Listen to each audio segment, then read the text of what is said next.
Hi everybody, this is Joseph Sharon and I'm back again with another book review. I just recently finished Elektra, written by Jennifer Saint, and apparently she wrote a book before Elektra called Ariadne.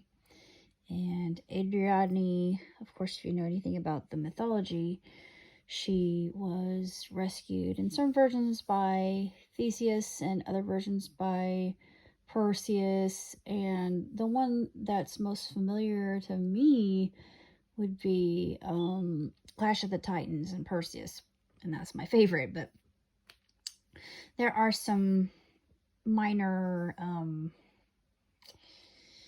differences between Theseus and Perseus. Well, Perseus is a demigod, so I don't think Theseus is, if I'm correct. But anyway, I'm getting ahead of myself. This book is about 3 different women, and of course one of them is Elektra, the other one's Cassandra, and then of course you have Clytemnestra, and Clytemnestra is the queen, and she is living in Troy, and it's during the Hellenic Wars.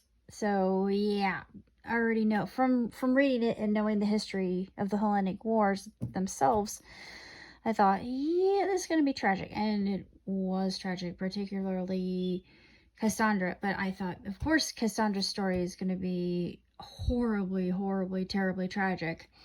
And there's a lot of mythology that interweaves within this alternate history. I guess you could call it historical fiction, because we weren't really alive back then. We have records, oral records. I think some of them were recorded.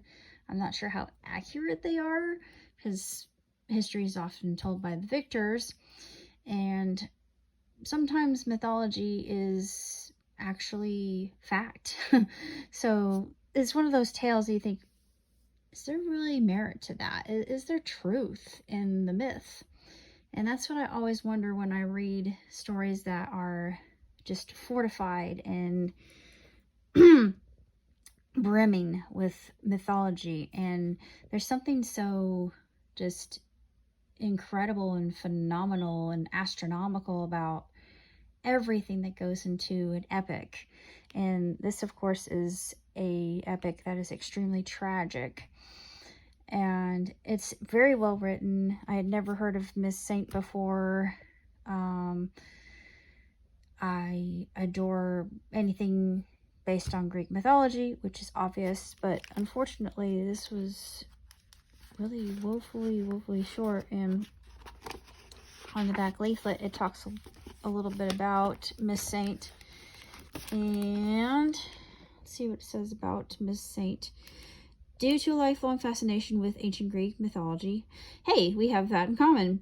Jennifer Saint studied classics at King's College in London. Well, I never got that kind of education. I had bullfinch's mythology. She spent the next 13 years as an English teacher, sharing a love for literature and creative writing with her students. She is an internationally best-selling author of Elektra and Ariadne. And of course, she has a book list. So I hated getting through this because it was just so good, but just so sad. And I just adored everything about it. But that's pretty much all I had to say about Elektra, honestly. And just wish it was longer. So until next time, everyone prosper.